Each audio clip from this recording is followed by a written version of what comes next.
You sure this time?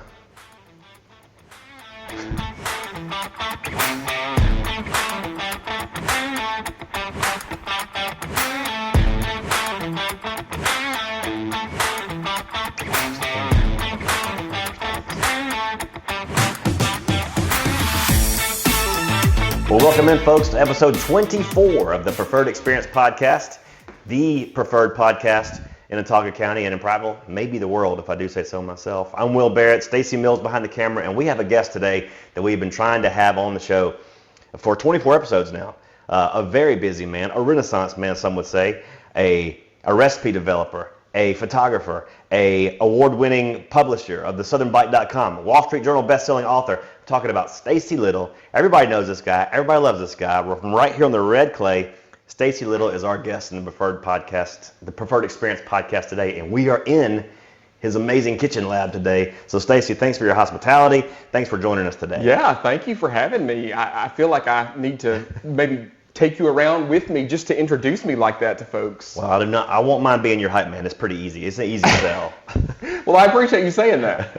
Well, now, Stacey, we've been knowing each other for a long time. Our kids are contemporaries, and you have come a long way from 15 years ago to today. And I guess the big change in your professional life started about 7 or 8 years ago.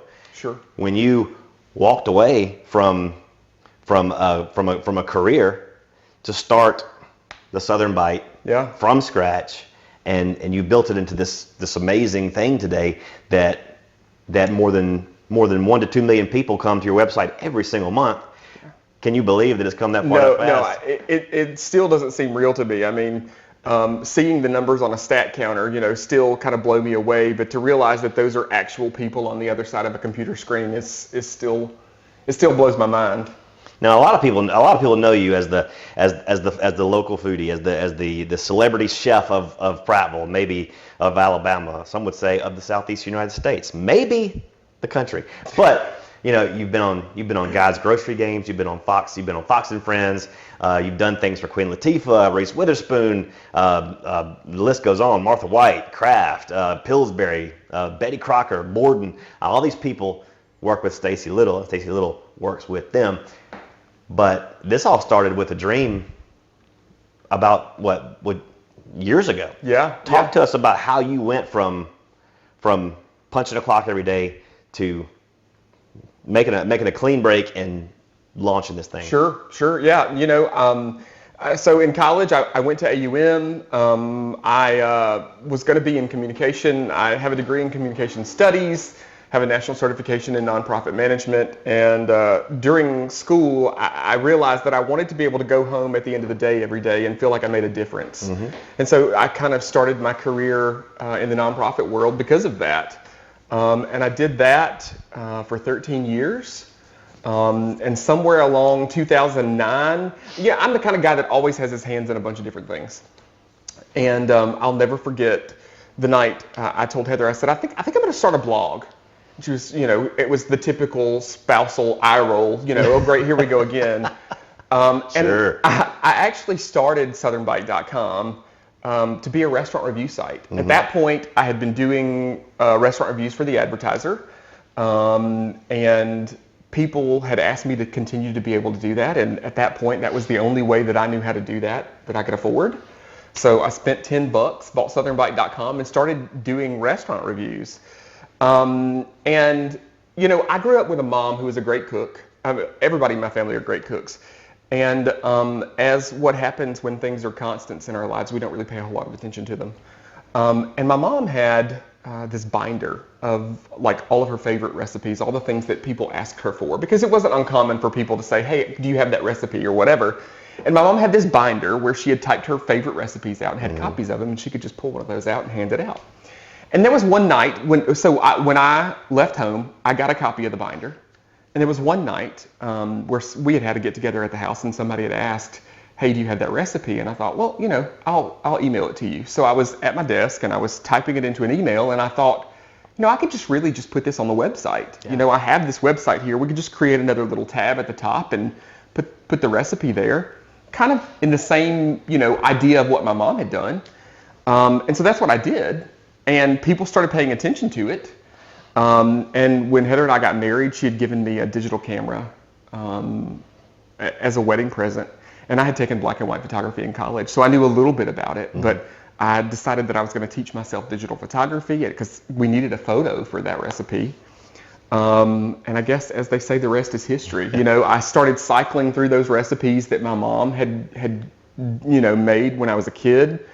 And at some point I ran out of those, and I thought, well, I have to create more content for this. I've got to figure out a way to continue to do this because people were paying attention.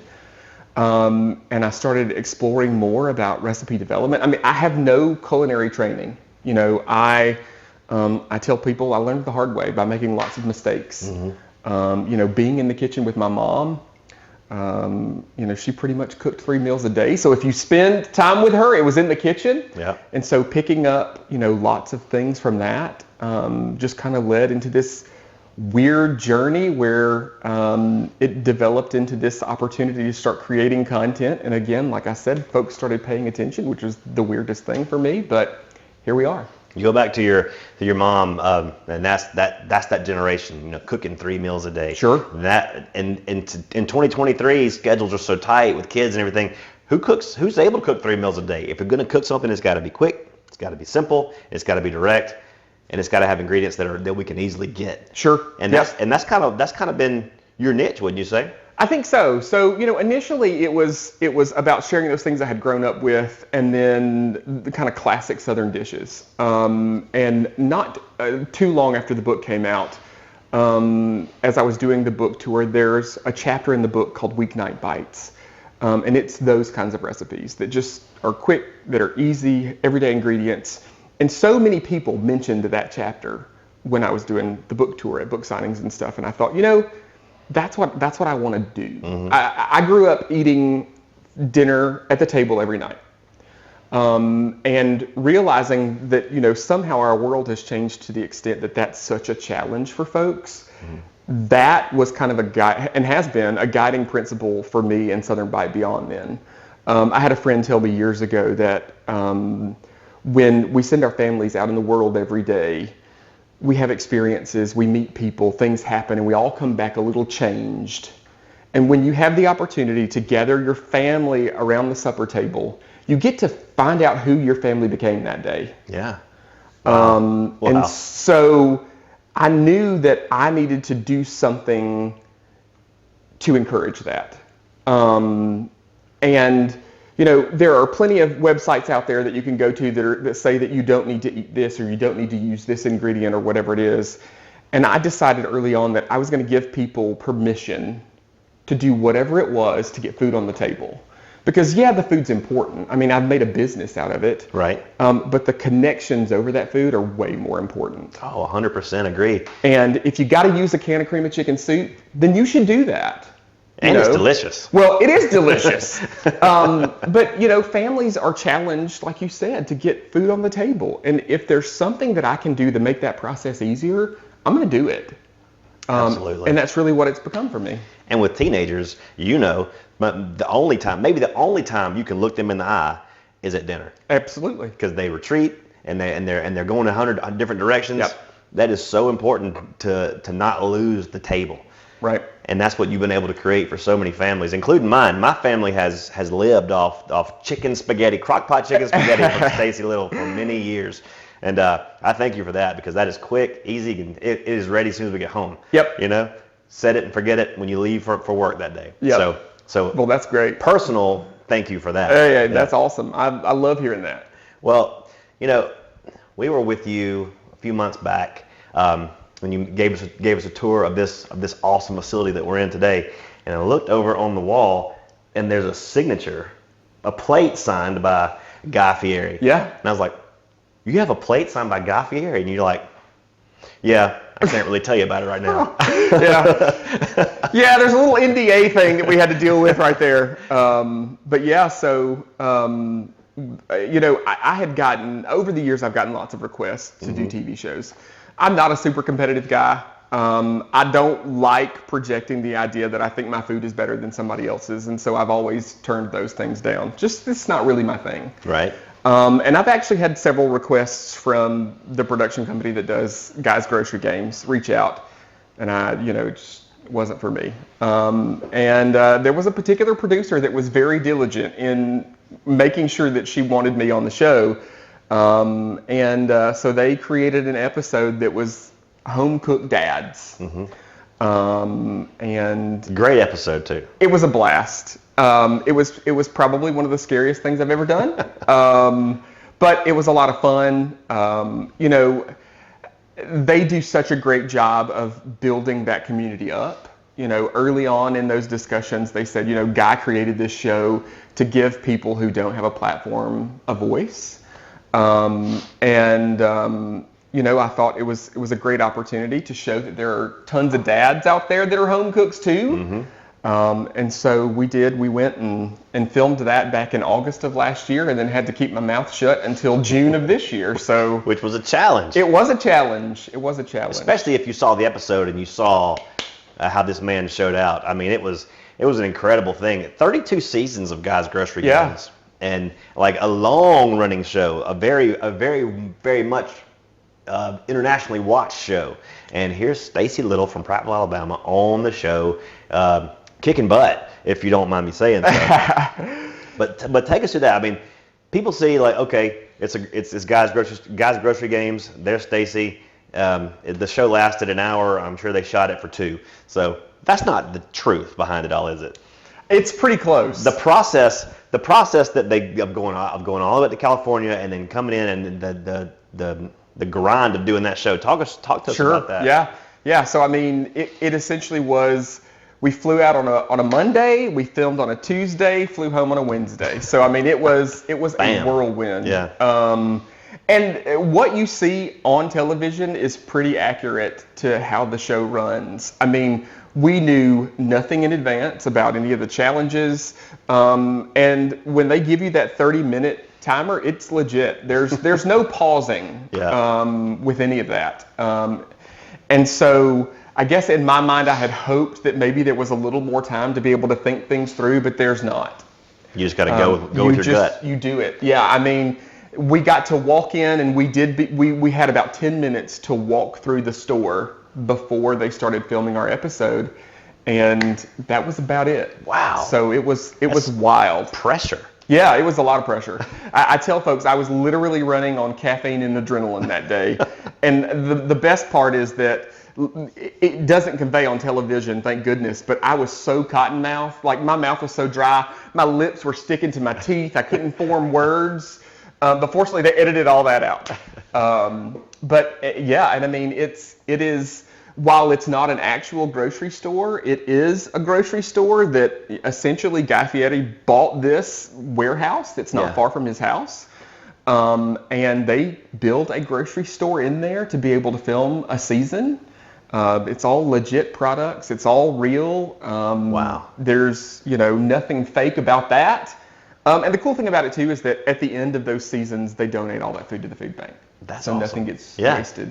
I did not know that. Yeah. That's pretty incredible, remarkable.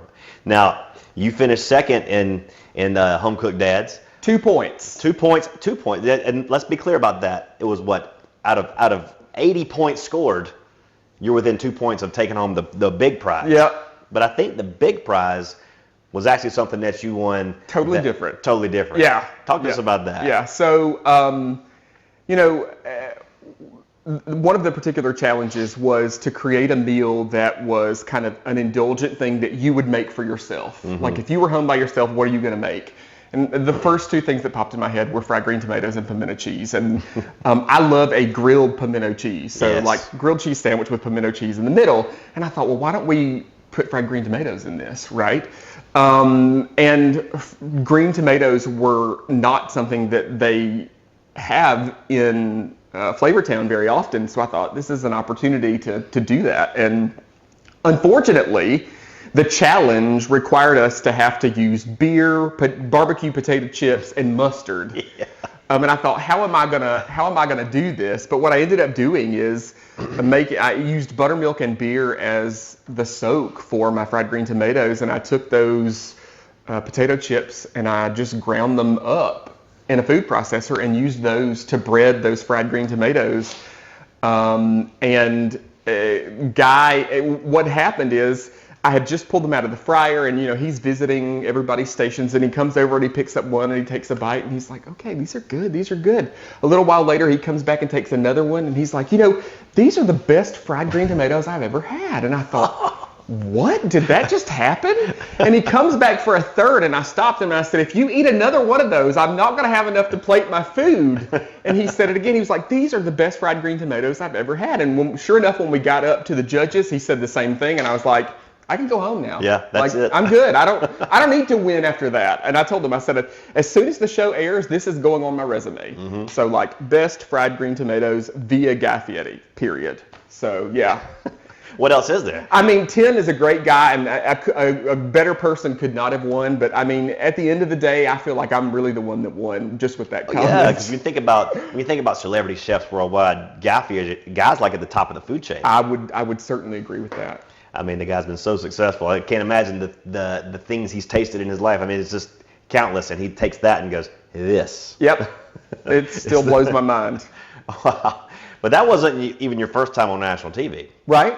Yeah, no, we've done quite a few things. When the book came out, we got to do the Today Show. It was a really cool segment that was it was actually live streamed on their website. It was a 30-minute episode that you saw pieces of during the live television production, where we cooked brunch start to finish in 30 minutes. We got to do Fox and Friends. And then, we also do the food content for Simply Southern TV, mm-hmm. Which airs every Wednesday nationally. So now, when you take your Southern creations up to New York City and feed these hosts, it's got to be life-changing for them. So it was the Today Show experience was interesting because the director of our particular segment was from Georgia. And she told me, she said, "Now I need you to say y'all as much as you can," which of course is just natural for me. Vernacular. But she said, and if you're going to need bacon for anything, you're probably going to need to bring it with you because you're not going to get good bacon up here. And the other thing was that, as you do these shows, a lot of times the producer is the one that picks the recipes they want you to make. And so when we did Fox and Friends, they picked lemonade pie, which of all things, I just couldn't figure out why they wanted me to make lemonade pie, but that's what they picked. So my publicist and I were in New York. We were going to find the ingredients, and they don't sell Cool Whip in New York City. And Cool Whip is a very important component in lemonade pie. How else do you get your complete set of soup bowls? I have no idea. I'm not sure how they're managing it up there. So we ended up finding this weird stuff called True Whip, which you can actually find here now, which does not perform the way Cool Whip does, and so. That clip does live on the internet, unfortunately, because what happened is, we did the best that we could, and I ended up, it looked like slop pouring into a pie crust, but, we made the best of it. Without Cool Whip, exactly, it's just that, I don't want to talk about a place that can't exist without Cool Whip. Right, yeah. There's probably 3 or 4 containers in my fridge right now. So, going back to Guy's Grocery Games, I know you had the non-disclosure agreement. You couldn't say anything until June, but in June we had a viewing of the show at Twin Valley Farm, and that was incredible. There was such an outshowing of support for you and for your business that night. You just saw how many people around here just love you and what you do. That had to have been a great night. It was unbelievable. It was a stormy, miserable night. And I think nearly every person that we invited showed up. So it was incredibly overwhelming. And, of all the things that I've done in my career, seeing folks show up for that was probably one of the most humbling things. Mm-hmm. So I was very pleased. Well, and that you said it was a miserable, stormy night. I recall it as the last night that it was below 60 degrees. True. Yeah, it ended up being a beautiful evening once the storms blew through. But at some point there were people out there laying on top of tables to keep them from blowing off of the patio. But yeah, it was a great night. So we're here in the kitchen lab. Great place. But there's something that you do, and you mentioned it before we came on the air that you like to have And you said it while we we're talking here that food, it's more than just food. It's about relationships. It's about bonds that come from being able to put food on the table and stay at the table. And you have this thing now called the Supper Club, right? That you started. Tell us about that. Yep. So early on when I started the website, I had a reader email me and they said, I love reading your blog post. It's like, we're friends just sitting across the table chatting. And I realized at that point what an important thing that was to be able to make those connections with people. Not long after that, I got an email from a lady. Her name was Peggy, and the subject line said, "You saved my life." And inside was a long email about how her husband had recently passed away. Her kids had all moved away, and she found herself in this terrible depression. And her son had given her a laptop computer, and somehow she found my website. And a lot of the recipes reminded her of things that she had made for her kids when they were little, and she said that it got her up and in the kitchen, and she was cooking, and she was sharing with family and friends, and that process is what saved her from depression. And, Miss Peggy is somebody who became super important for me. I mean, I included her in a dedication in my book. She became important to my family. Jack had his tonsils taken out, and no sooner than we were home, there was somebody at the door that was delivering popsicles and ice cream. Wow. I mean, a holiday didn't show up that a turkey or a ham from Miss Peggy. I never met her. I don't know what her voice sounds like. But we built that kind of connection, and I knew that there were other people like Miss Peggy out there. And that's kind of just been a guiding principle for me for the website is to do that, is to build those connections. And as my hobby morphed into a business, and that business took on employees, our responsibilities changed a little bit, and being able to support those families also became a part of all of this. Yeah. And if you run a website right now, it's important that you play by Google's rules, because to be able to fund all this, it's about that display advertising and getting eyes on the site. And Google doesn't love all those personal stories. And so over the years, we kind of had to take some of that stuff out. Google wants lots of great, factual, helpful information. And so that's how we started writing those posts. And as a result, we're developing some really great cooks out there. But I was missing that opportunity for those personal connections. So we started thinking about how we could structure something to kind of build that back. And out of that, Supper Club was born. And it's just an opportunity to get people who love food together, and to do just that. There are tons of Facebook groups out there that are just awful. Yeah. And we wanted to build a great one. And we think we've done that. We've got a great group of folks, who are posting their Sunday suppers every Sunday, taking photos. And so it's been really fun to be able to create that and kind of, in my mind, get back to the root of blogging, or what it was for me. Yeah. That's crazy that all this started with a restaurant blog and a newspaper and now we don't even have newspapers anymore. Right. Yeah. That's crazy how all that stuff has changed so much.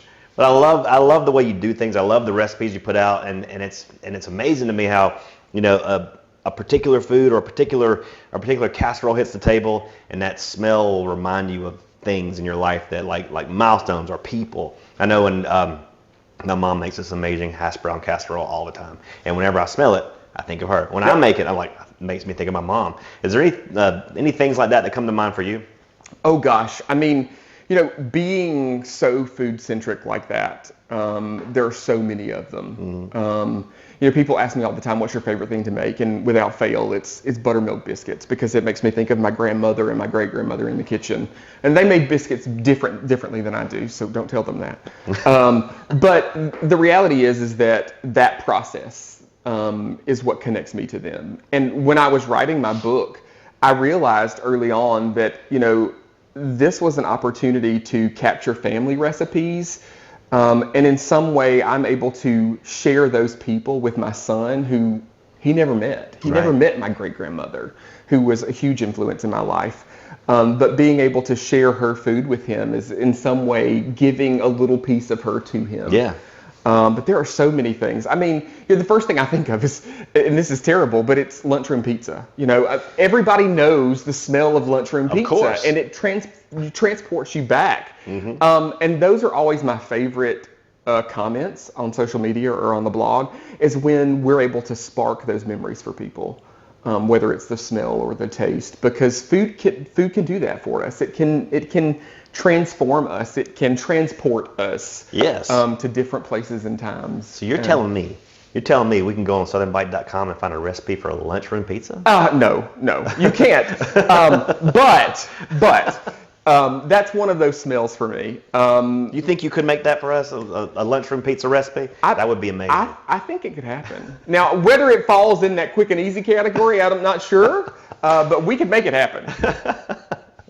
Well, I'm just so enamored by what you've been able to do, and you're only 7 years into this, so there's got to be plans for the future. What's next for you? Sure. Yeah. I mean, 2016 is the date that I decided I was going to do this full time, and it's been one of those things where I jumped in and never looked back. I never would. This entire journey, none of this was in the plan. I had no intention of doing any of this.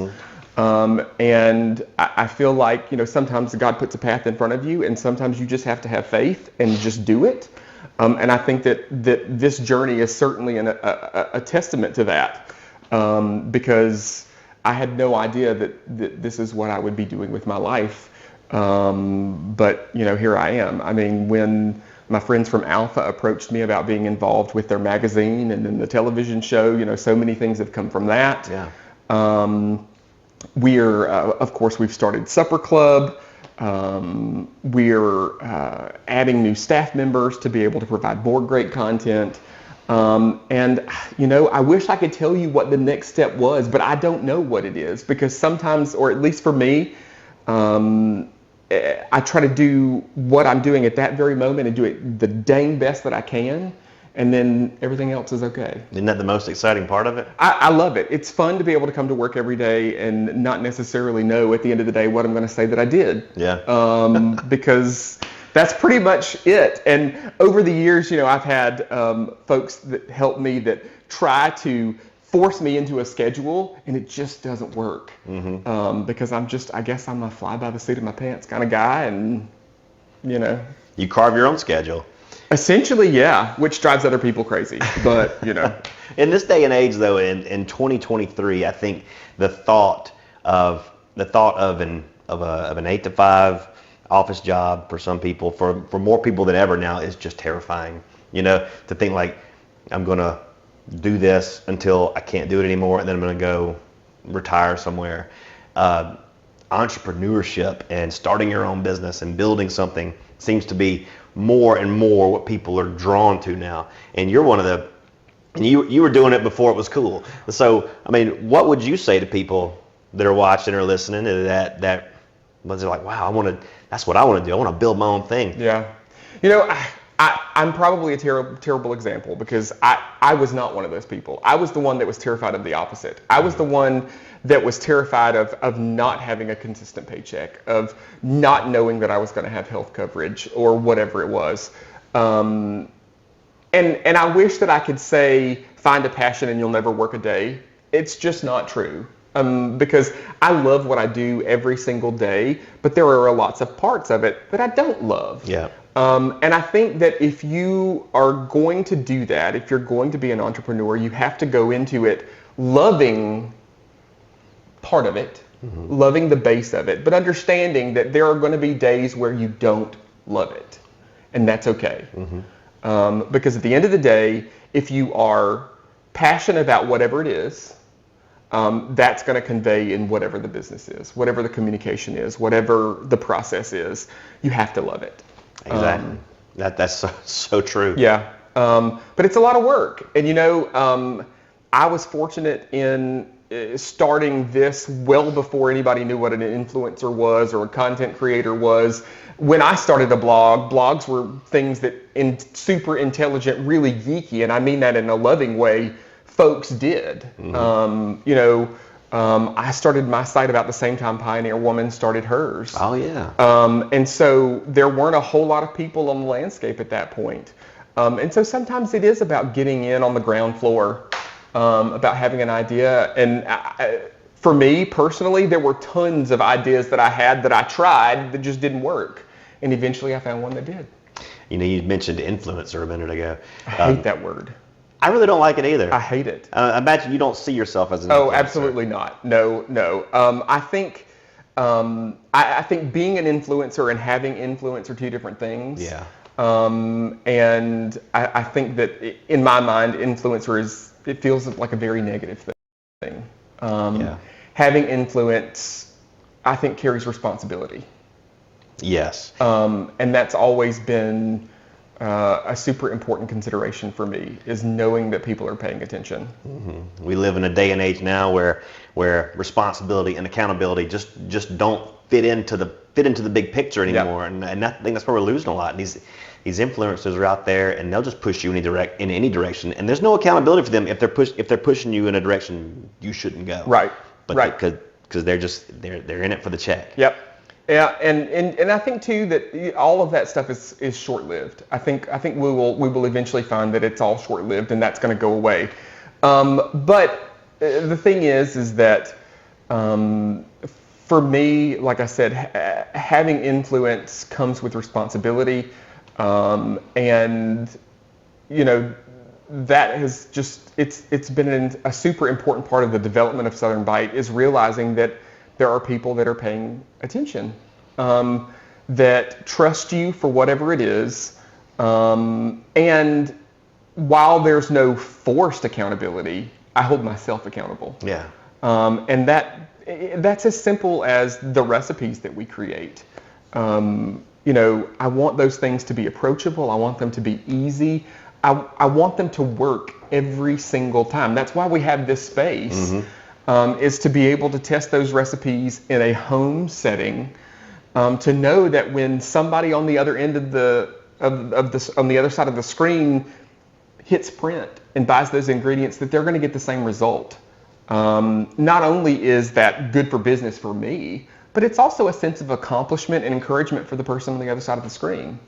Exactly, and I know when I make your crock pot chicken spaghetti, it doesn't look like yours exactly. And then I go back and watch the video, and I watch the outtakes, and I'm like, it's the lighting. That's why it looks different, the lighting. It tastes the same. Yeah, that's also been something that was super important for me from the beginning, is there's no food styling tricks in any of my photos. It's real food. 90% of it I take, with my camera right there.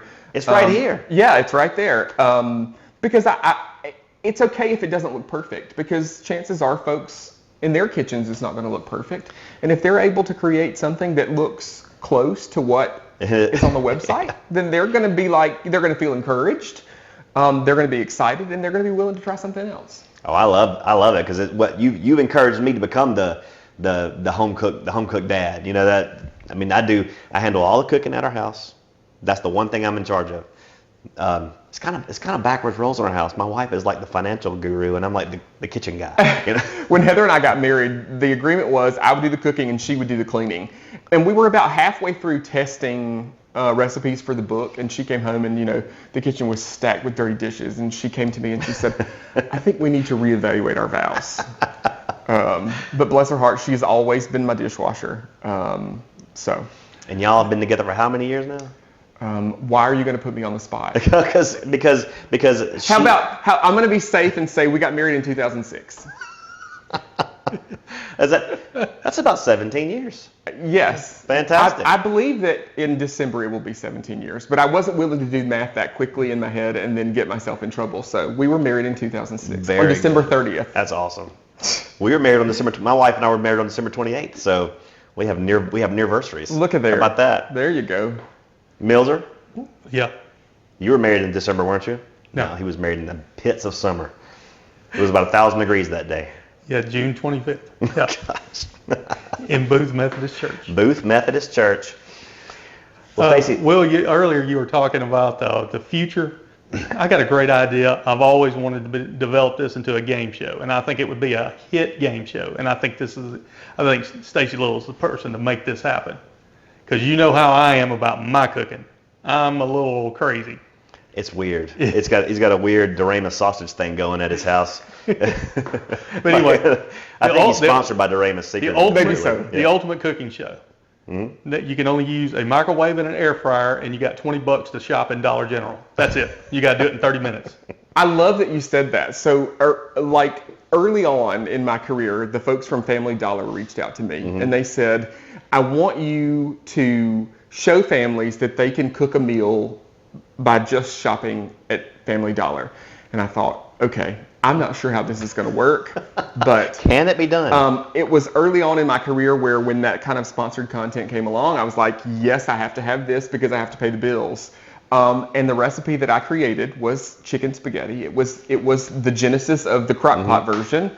And it went on to be the most popular recipe that we ever had. Wow. Yeah. That's crazy. That's amazing. I didn't know you could even buy chicken at Family Dollar. Yep. In the freezer section. Now that a lot of them have freezer sections, you can. Yeah. I know you could get it at the DG, but also at the Family Dollar. Yes, you can. How about that? Hey, I made a meat and shrimp scampi out of ramen noodles. So. There you go. Hey, sometimes it's about ingenuity. Sometimes about just what you can find. Absolutely. What's in the pantry? What's in the pantry? That's right. And that's what makes you so great. I mean, it's just like everyday stuff that you can make great things out of. Well, so at some point in the process, I adopted what I call the Walmart rule. Yes. And the Walmart rule is, I love the Walmart rule. If you can't buy it at Walmart, I won't use it in one of my recipes. And that's just a general rule of thumb so that we're not creating recipes that involve complicated, expensive ingredients that are just approachable and realistic for average families. And, the majority of the population is within driving distance to a Walmart, so they can be able to get those ingredients for whatever it is. Wow, that's awesome. Millzer mentioned the microwave and the air fryer a minute ago, and I'm looking around. I don't see either one. How are you on the air fryer craze? I think the air fryer has lots of uses. I do have a microwave. It's just not here in the kitchen. It's around the corner. I do use a microwave, and if you think about it functionally, an air fryer is nothing more than a convection oven, and we've been using convection ovens for a long time. So I think that there are lots of great uses. My favorite thing to do with an air fryer is to roast a whole chicken. Like, you won't get a better chicken that's juicier with crispy skin than with an air fryer. So I think there are lots of uses. It's like the air fryer, the Instant Pot. You have all these that kind of come along. I was using an electric pressure cooker well before Instant Pot was ever a thing. It's my favorite way to make boiled eggs of all things. For the record, 380 degrees, 7 minutes will cook you Doraemon sausage. See, there you go. Goes again. I was going to say, you're going to have the disclaimer at the bottom. Yeah. Sponsored. The FTC will come after you. We are not sponsored by Doraemon sausage. That is a shameless plug. But it's delicious. It is delicious. I think it's the same kind of idea. If that's what makes getting food on the table easy for folks, that's what they should do. I mean, it's as simple as that. Yeah, absolutely. I know. In summers like this, it's awfully convenient to have an air fryer rather than heat up the whole house. Oh, absolutely. I mean, and plus, like hamburgers, this time of year, it's too hot to fire up the grill. You can just throw a hamburger in there and get them knocked out in no time. It has so many great uses. Well, I was hoping you'd have a hot take on the air fryer, but you're with everybody else. Yeah. So I have an air fryer, but like I said, I don't use it a ton. I think it's one of those tools, like I said, that folks can use to get food on the table, and it works great. It's not something I use a whole lot. My oven has an air fry function on it, so technically I guess I am using an air fryer. Large air fryer. Yeah, we use the air fryer and those kind of things for like chicken nuggets and that kind of stuff. Of course. Don't get me wrong, we go through our fair share of chicken nuggets. Oh, so. If you have an 8-year-old and don't have an air fryer, you're just killing yourself is all you're doing, because the chicken nuggets, you throw them in there, it takes care of it for you. Yeah, heck yeah. So we're gonna wrap this up, but before we move into our poetic justice segment that I know you can't wait to get on. I can't wait. What is the one kitchen sin? This is the one cardinal rule. You cannot break this. If you do this, there's no coming back. Oh gosh, why do you have to ask that question? Because you're the expert. I probably have a couple. Number one is, I'm all about convenience products and making things easy. But one of the things that I think is an opportunity that people miss to add flavor is using fresh garlic. I love jarred garlic and the garlic paste and spreads, but none of those have the same flavor that fresh garlic does. I agree. And so I always encourage people, buy a great garlic press and use fresh garlic when you can. It's, just one of those things. The other thing is you have to use Duke's mayo. Now, granted, I'm not sponsored by Duke's. I've never been sponsored by Duke's, but there is only one mayo in my house. And it's kind of a joke on the blog too. All of my readers know that you have to use Duke's mayo. I agree. Duke's is delicious. It's the best. It has no sugar, and it's just one of those things. Beyond that, I don't know. I think for whatever reason, people are afraid to taste their food. And I tell people that all the time. Taste your food. We get comments on the blog all the time. Well, because we use that phrase, add salt and pepper to taste. And everybody gets super frustrated. Well, what does that mean? Well, essentially it means add salt and pepper until it tastes like you want it to taste. Because everybody's taste buds are a little different. And so, you have to be a part of that process and taste it as you work through it. It's not always going to taste exactly the same. And, when you're using a recipe that calls for convenience products like Lipton onion soup mix or cream of chicken soup, if you use different brands, it's going to taste different at the end. Yeah. So you have to be, involved in that and taste your food. Taste your food. You got salt and pepper right here just to prove it. Yeah. Add to taste. I know how frustrating it is, especially for folks who don't really understand, the basics of those kinds of things. But yeah, sometimes it's about getting in the kitchen and making mistakes. Because at the end of the day, you can still order a pizza. Yes, you can. If it goes wrong, you can have pizza in 30 happens. minutes. Yeah. It happens. If you don't have a kitchen feel, you haven't been in the kitchen long enough. That's exactly right. I mean, we have failures all the time because even as long as I've been doing this, sometimes things just don't pan out like you intend that they are. Sure. I'm a great cook. I'm a terrible baker, and so when I have to get in the kitchen and create those recipes for cakes and things like that, those always stress me out to the max because there's so much chemistry involved. Yes. That sometimes when it says mix it in slow, it means mix it in slow. It does. And I think a lot of my baking recipes, when the people see them the first time, they're maybe a little intimidated because they look super long. But I try to include as much detail as possible so that, like we were talking before, the end product is the way that it's supposed to be. Follow a recipe. That's the biggest thing. And now that I've said that, I think that that's probably one of the things that I tell people most is read the whole recipe. Yeah, before you get started. Like the day before. Like read the recipe because it may require some kind of prep or something. Just to familiarize yourself and know what you're going to be tackling. So that's probably even more important. I've committed that sin before. Oh, I have too. Admittedly, I've done it as well. But read the recipe. Now, aside from the old faithful salt and pepper, what is the one spice in your kitchen that you can't do without? It's got to be there. Garlic powder. Garlic powder. Yeah. Yes. I love garlic powder. The one I can't do without is smoked paprika. I love some smoked paprika. I will admit I was late to the smoked paprika game.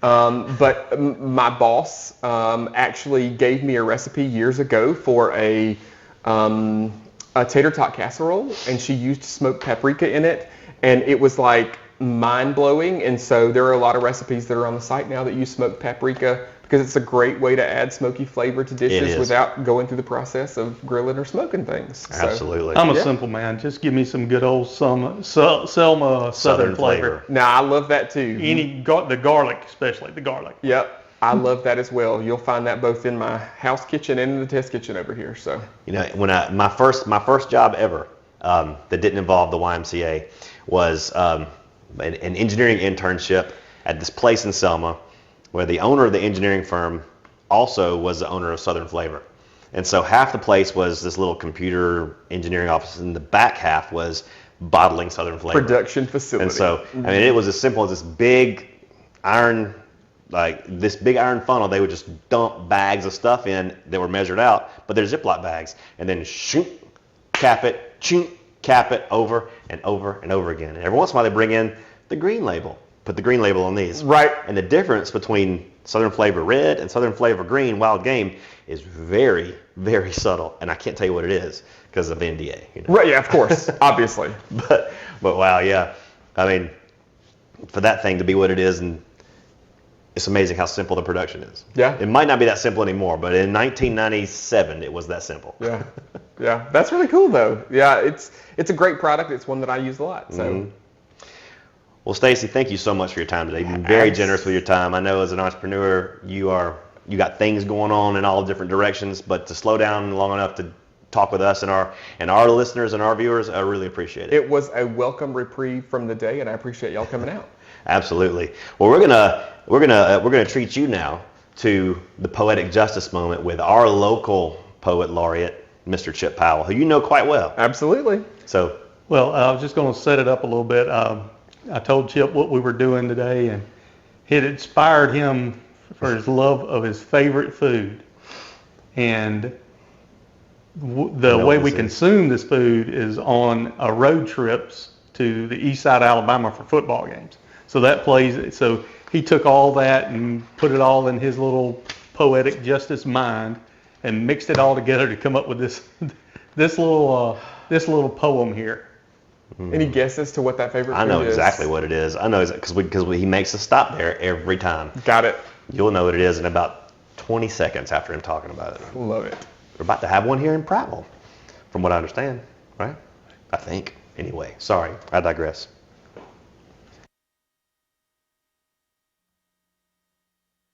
Well, good day to all the poetry fans out there. This is Poetic Justice with Chip Powell.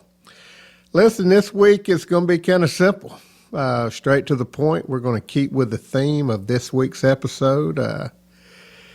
Basically on food that I consume, I love, I enjoy, and it's just before the end of this poem, your mouth will be watering, dripping of the succulent food that I will be talking about. With that, I'm going to go ahead and get into my poem. In the heart of Alabama's rolling hills, where road trips weave their tales and thrills, there lies a place, a savory delight, where Guthrie's chicken takes flight. Opelika's crossroads, a pit stop we make, with hunger awakened and appetites awake. We gather around the Prattville Lion's bowl to savor the taste of stories yet untold. Oh, Guthrie's chicken, golden and crisp, tender morsels that we cannot resist. Bathed in the sauce, a secret divine, a flavor symphony that makes us pine. And soon, dear Prattville, rejoice and cheer, for Guthrie's will open, drawing us near. A new chapter written in chicken and fry, where taste buds dance and spirits fly. So let us reveal in this tasty affair, with Guthrie's chicken beyond compare. From road trips to football, our hearts are one, in the land of Alabama where legends are spun. I don't know if you noticed, but during the poem, I was slurping. I mean, I don't know if you noticed it but good God, I'm starving. Thinking about, and just to make this understood here, Guthrie's is coming to Prattville soon. Thank God for Matt Edwards and Chip Cleveland. Those guys are two geniuses, and we just want to thank them for their support of Prattville football, but more importantly, bringing the greatest chicken and sauce known to mankind. Thank you for joining us. See you next week. I'd never heard of it until it opened here. But I'll tell you, when you talk about Chip Powell and his poetic abilities, I mean, it brings a tear to a glass eye, Stacy. Even him waxing on philosophical about Guthrie's. I mean, just it puts you there, doesn't it? It does. I mean, I'm anxiously awaiting the opening now. Like, I'm not sure that I can make it. We're going to have chicken wars in Prattville now. Absolutely, we are. We've already planned. We're going to have a taste off where we're going to go and buy chicken tenders from all the places. Oh, do you have your judges already called out yet? No, but I'm sure that we can make that happen. I want to make a special request, not for Chip, for myself. Shameless plug. But anyway. Yeah, I did hear from a city official that will remain nameless that there is officially, after all this, there's a moratorium on car washes and chicken places. Car washes, chicken places, and high-rise apartments. Yeah. Yep. Yeah, not a bad idea.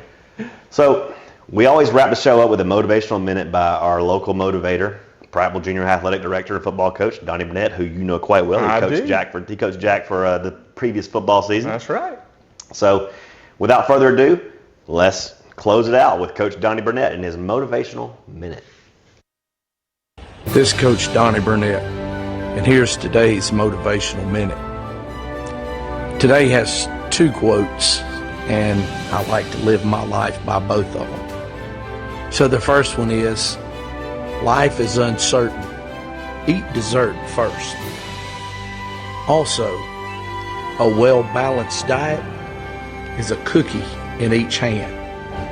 This is Coach Donny Burnett, and that's today's motivational minute.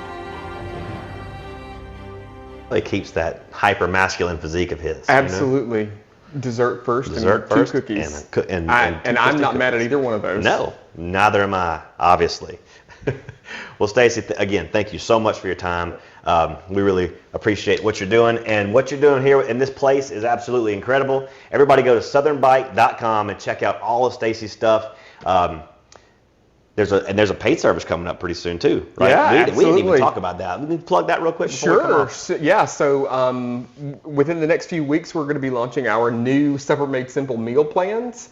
And again, it's just reinforcing that idea that we're trying our best to help folks get food on the table. And early on, when we started developing Supper Club, folks were saying that was the biggest challenge, was sitting down and saying, we're going to eat this, this, and this, putting things together, dishes together, and then having a grocery list. And so our meal plan service is going to do that for them. So they'll get meal plans in their email every week. They can go and drag and drop if they want to change something or add a different recipe. And then they get a handy dandy printable grocery list they can take to the store with them and just check things off, and then all the recipes right there. So yeah, we're excited. Any better. I mean, like you said, nothing you make, you can't get at Walmart. So if you got the Walmart delivery, you take the list and just check it off on the, and that comes to your door. Yes, it will. This is like affordable HelloFresh. Yeah. Well, and it's stuff, and you have the control. You're not being delivered a meal necessarily. So if there's something that you love, and there are families that like to eat the same thing every week, or at least one night a week they want spaghetti, then you can do that. That's ours for sure. Hey, no hate on spaghetti. None at all. Well, that's going to do it for episode 24 of the Preferred Experience podcast. Thanks for joining us.